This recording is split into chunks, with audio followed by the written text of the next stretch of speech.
While Gigi is busy playing with a piece of wood down there, Greg and I are going to talk about some of the equipment that we used today, cleaning up the yard, the second nicest day of winter so far. Early February, central Pennsylvania. We've been blessed with some blue skies and sunshine with a real break in the dreary weather we've been having lately. So we had a chance to come out today and do some cleanup in the in our home on our homestead here, and trimming a few branches and picking up all the dead branches from over the winter. We got a fire going here and cutting up some old skids and burning that stuff up, just trying to clean things up for the spring, so we get a jump on things, because you know, owning a property is can be a real handful sometimes, especially when you're doing firewood and gardens and chickens and dogs, and you know, we have a greenhouse and a hoop house and a couple raised beds, so we have quite a lot to keep us busy. So, but it's all a blessing. Count it as a blessing. And just enjoying the day today, and we have some new tools here we've been using. This one is particular from Stihl. It's the GTA 26 electric pruner, little mini chainsaw. Very nice tool. So far, we like it. It's a shame it doesn't come with a second battery. That's a bit of a negative. And a replacement battery is about $60. The tool, I think, was about $189, somewhere in there. Well worth it when you're cutting branches, and it's great for the small branches. Very light, easy to use. Awesome accessory to power, you know, bigger chainsaws and pruners. Very, very nice. Wish it had a second battery though. Right. Hey Greg, one question for you. That's a battery operated, not an electric, right? Battery operated? It's battery operated. Okay. That's correct. Yeah. I do see a cord out here, and explain to everyone why we have a cord out here as well. Well, the cord is for a Sawzall, which we're running to cut the skids up, which we're using our 4Patriots generator here, solar generator, which when I took it out of the closet this morning, it had a full charge to it. I've been running the Sawzall and charging the battery for the small Stihl pruner, and it's still showing 4/5 of a battery, and it's been working really well, and we haven't charged it. It's just running off the previous charge right now. So so far so good on that. We like that. Worked out real well for us so far today. Well, my question to you is, how do you charge the generator?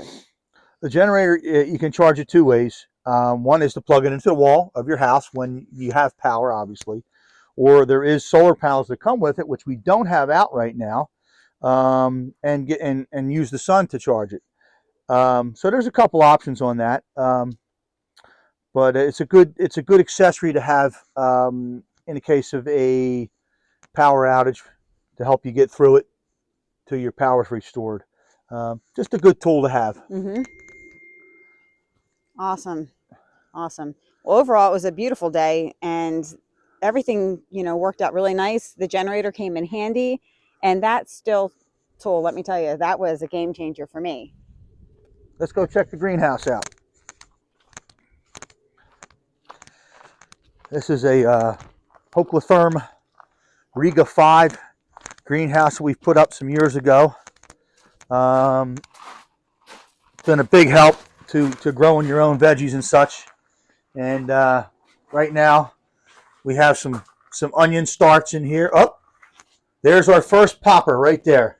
What? Right there, our Awesome. first onion popping up. Yay. And it looks like there's a couple more. So wow, that's awesome. And that is the yellow trident onion. Okay. There. Let me see if we got anything popping there. Nothing there yet. So that was the very first one. We were wondering. Wow. Nothing in these guys yet. So that was you guys were lucky to see the very first one. Wow. Because I checked that this morning, that was not there. So anyway, we got several different kinds of onions here. There might be a few in that one. We have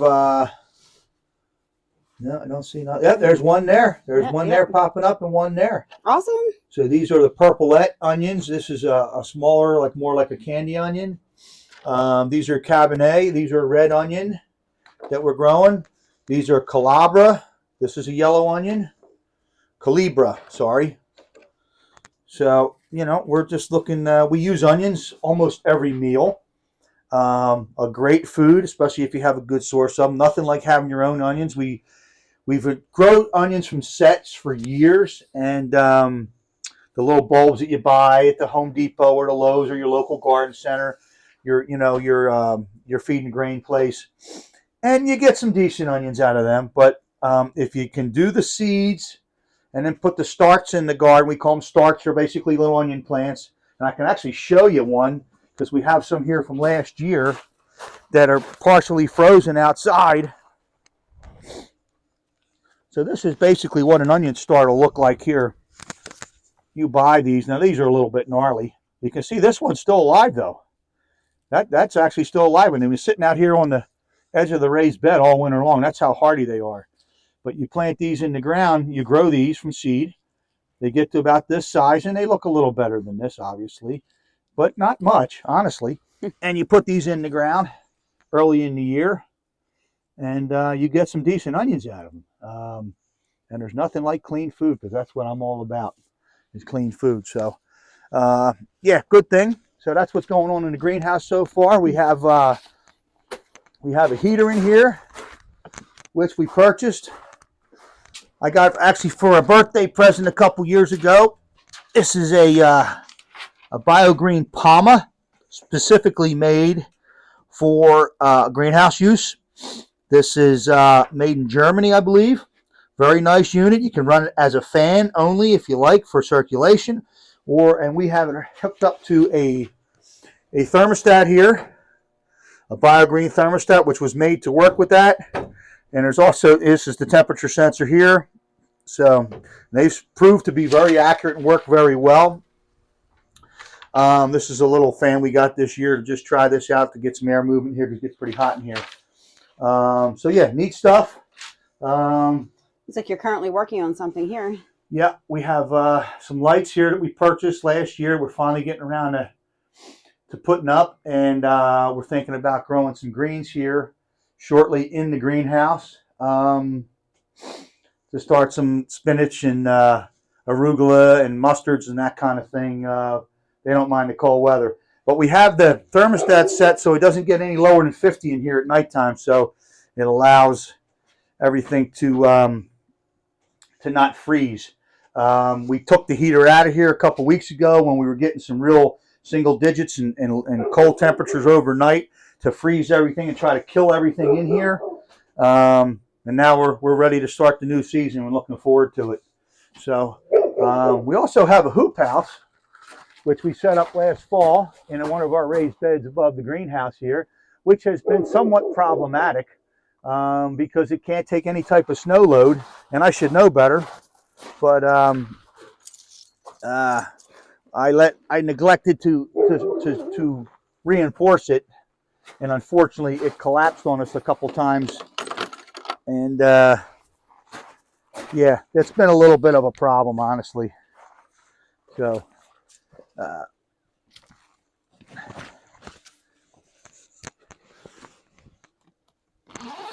this is one of those tents you buy off of eBay or Amazon or one of those places, one of your digital marketplaces.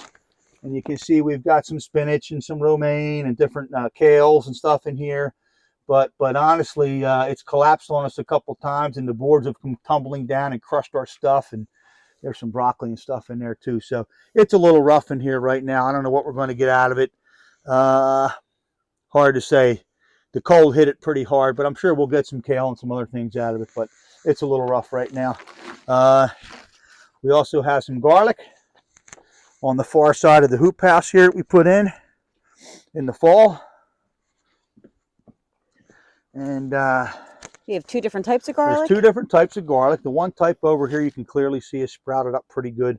That's an organic garlic that we got from our one of our chiropractors. Actually, she's a cranial sacral doctor, but that's another story. And and there is some growth. You said in here. you saw some stuff happening here. I saw some stuff happening in here. Very little, but there's some.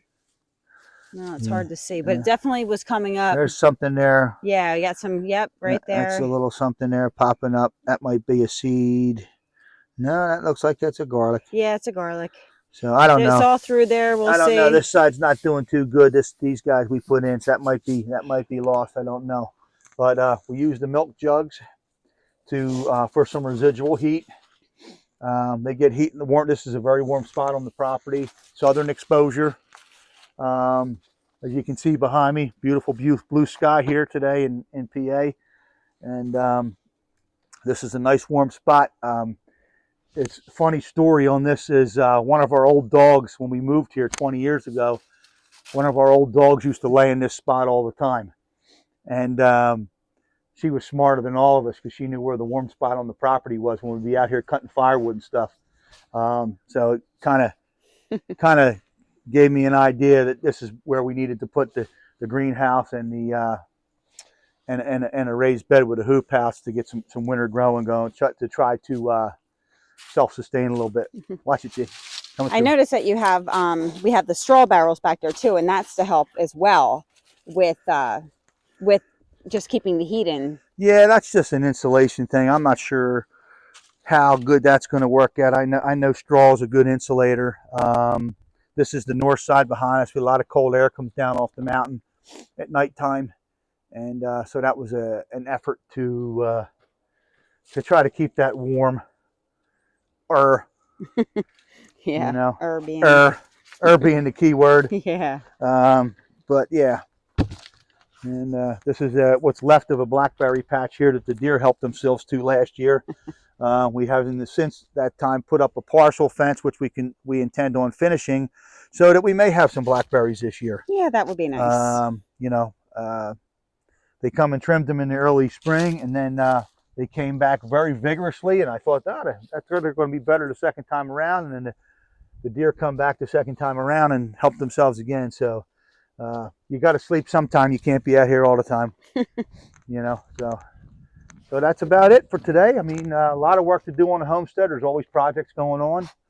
I got to fix my cart there, which, you know, that broke on me. So that's a repair job there. That's something I picked up years ago, used, and gave me a lot of good service. Now I got to the bolts pulled through the plastic, so I have to reinforce it and get it ready to go for I got to spring. put some washers around there and rebolt it and put it back together on the chassis. So nothing major, just pull that around with the tractor. So that's about it today. And the chickens are out and running somewhere. I don't know where they are. They're either in the woods or whatever, but they're getting a little old, so if the fox gets them, that's not a big deal. Well, we appreciate you coming along with us on our tour of the property, and we have some other things in store coming up this spring. So we hope you have a blessed day. Greg and Dawn signing off.